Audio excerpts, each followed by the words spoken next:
This all got started almost to the day. Yeah. 6 years ago. I know, right? When Holy Andrew crap. Luck stunningly retired, and someone leaked it before a preseason game, and he got booed off the field. It was a horrible look by whoever with the Colts leaked that to the media and didn't let Andrew Luck make the announcement on his own. Really put him in an awkward and awful spot on his way out of town. He made a conscientious decision that he could no longer play football. That put the quarterback position into revolving door. I think of the image in Elf where Will Ferrell's in the revolving door and he's laughing until he throws up. Because if you're a Colts fan, this graphic is going to make you throw up. Yeah. 11th starter. That's what Daniel Jones will be. 11th since 2019. We've had Jacoby Brissett, Brian Hoyer, Phillip Rivers, Carson Wentz, Matt Ryan, Sam Ehlinger, the poor kid who once aspired to be Chris Simms. Yeah, yes. Nick Foles, Gardner Minshew, Anthony Richardson, Joe Flacco, and now Daniel Jones. It's a shame. I feel it's frustrating. I get that. I get it. They got thrown a curveball that's unprecedented in the history of the NFL. I mean, really, it's unprecedented. I think you got to realize that. That's why I do feel for Chris Ballard a little that way.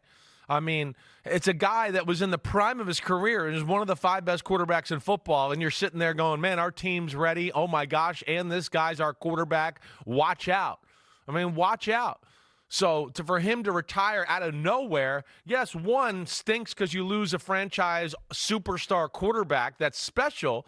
But the other problem in the situation that's led to all these things after that was the team was kind of good. So they didn't want to go into the draft and get a young quarterback and do all of that. I mean, they were in the divisional playoff game against the Chiefs and going toe-to-toe with them when we were there, and I got pushed on the sidelines and Andrew Luck's last game. So now he retires the next offseason. They're not like, hey, let's just tear the whole team down and just draft a young quarterback. They tried to put Band-Aids on it. And of course, what happens there? Hey, this team's pretty good. Let's get Phillip Rivers. Let's give Jacoby Brissett a chance. We're not going to get the franchise quarterback, but our team's kind of like playoff worthy. And because of that and those two worlds colliding, yeah, it's led to them not being able to maybe handle the quarterback situation totally correct here. And they tried to do that with Anthony Richardson. And of course, as you always say, it's a crapshoot sometimes in the NFL draft with these guys. You don't know what they're going to be until they get in the building and we see what they got. And he's got, some work to do, as we've been talking about here. In the grand scheme of things, it's the blink of an eye. Yeah. As football goes, the Right. year in and year out grind, it was a long time ago. Consider this. The last game Andrew Luck ever played was also the first playoff game that Patrick Mahomes It's amazing. ever Right. played in. Right. Yes. That's how much has happened. Yeah. Since Andrew Luck left, and the Colts have been in the Will Ferrell revolving door screaming and ultimately throwing up. Right. Because everything they've tried, every Band-Aid they've applied has fallen off. Yeah. Now, they did get to the playoffs with Phillip Rivers. Right. And they gave the Bills fits. Oh, my gosh. If Josh Allen doesn't make one of the most unbelievable 2020 throws season. backed up in the end zone, they're going to lose the game to Phillip Rivers and the Colts in that game. 100%. They gave him fits. They were a good team. That's the hard thing there. They were good at that point. Then they realized, wait, the shelf life of that team is over. Let's dive into the quarterback market and rebuild our team, in which they have done here. But the quarterback hasn't been able to keep up with the team. And I think that's why they're going with Daniel Jones, because they're looking at it going, wait, our offensive line, it's pretty damn good. Yeah, we lost a few guys in free agency, but Jonathan Taylor's still one of the best backs in the game. They got Tyler Warren with an Alec Pierce, a Michael Pittman Jr., and a Josh Downs. I think Shane Steichen looks at it and goes, our offense could be surgical. It could be surgical. With all the things I do and how I package these plays, we can really attack people a lot of different ways. I mean, those guys are very versatile at receiver. They can all do just about everything. They're interchangeable that way. And I think he's looking at it going, we could be something pretty damn good here as long as somebody can get to the line of scrimmage and be all over the things I taught during the week. And that's where I think Daniel Jones just has a leg up on Anthony Richardson right now, to where, yeah, he can get there, but he's not there. And again, what was a better example? Like I said, second drive of the preseason, season. Here it is. Boom. Oh, wait, they brought a blitz. Not incredibly complicated, right? But they bring it. He's totally fooled by it, and he gets hit. And, thank God he averted disaster. But I think those are the things we're talking about here where he's not quite on the same level as Daniel Jones as far as doing those things you need to do, behind the center at the line of scrimmage.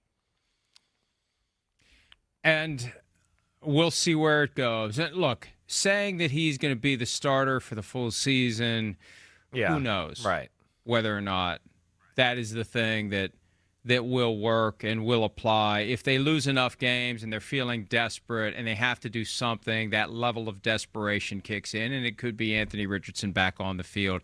They're trying to put their best foot forward. They haven't been non-competitive in recent years. They've been close. 2023, it was down to Week 17 against the Texans. Winner-take-all AFC South championship game. Colts could have won it. Remember, there was a play at the end. It was Gardner Minshew to Jonathan Taylor, and it was close. Yeah, it was close. They could have won that game. Right. So they could be good. And if they start to fall apart, maybe they pivot back to Anthony Richardson. Here's Quentin Nelson, who's been one of the key members of the wall that was built. They're going to build a wall. The blue wall. That was a long time ago. Seriously, you're right. Quentin Nelson is still part of that. He's still part of that.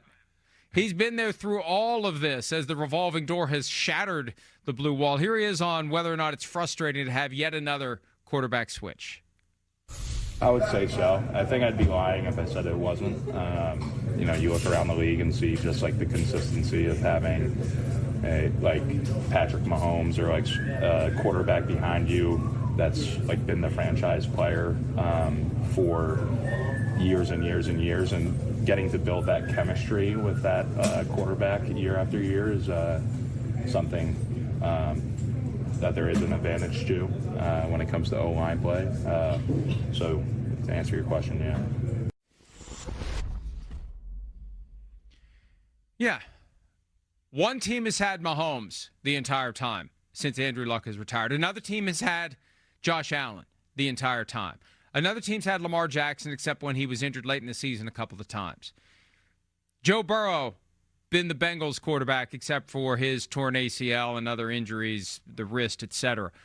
The point is this. When you have the same guy year after year after year, it does build in an advantage. Number one, it shows the guy's good enough to earn the spot. That's the problem. Right. The Colts haven't had somebody who's been good enough to earn it and keep it. And after doing the let's go with Phillip Rivers, let's go with Carson Wentz, let's go with Matt Ryan, they went the other way. I remember talking to Chris Ballard about this at the scouting combine. They want to get off that ride. That's right. They want to get the young guy they developed. They had Peyton Manning, they had Andrew Luck, and they were hoping that Anthony Richardson would be the guy.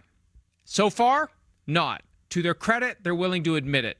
I just don't like that aspect of he's going to sit and learn, because really, what's the end game here?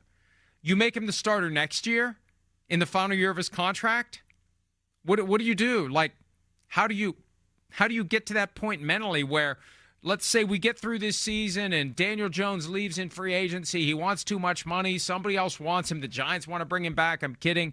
All right, Anthony Richardson's our starter. Oh, wait a minute. What has happened that has changed things? You're not going to go find somebody else who would beat him out? Like, something's going to have to give. Something's going to have to change. Something's going to have to happen from Anthony Richardson for him to have a future in Indianapolis. Otherwise, his future is going to be somewhere else. Well, yeah. I mean, listen, we'll see. But like you said, it's a long football season. A lot of things can happen. We know that. He could get chances during the season. But, yeah, if it goes the way you're talking about, where Daniel Jones plays well, they get to the playoffs, everything there. Yeah, I mean, that might be a situation where, I don't know, maybe he gets traded, or he's just, hey, he's our backup, and in year 4, he'll wait and see if there's a chance that he plays then, and we'll see what he has. But yeah, for right now, they're going with this guy. Again, this is where I think they've been on the precipice of playoff football.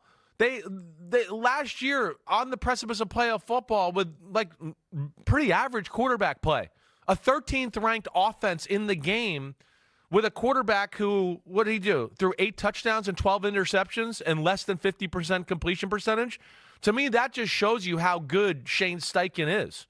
It really is. To show you that they can stay competitive like that and be in games with quarterback play that was all over the place, I think shows you how good he can call games and come up with game plans. And again, of course, he's not even be able to, I think, use his full Rolodex of stuff because Anthony Richardson was still young and learning on the fly and all that. So that all changes here.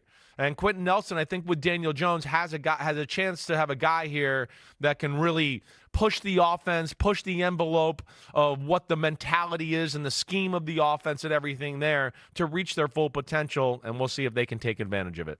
Hi, it's Mike Florio. Thanks for watching PFT on YouTube. Hit subscribe for the latest news and analysis from Pro Football Talk.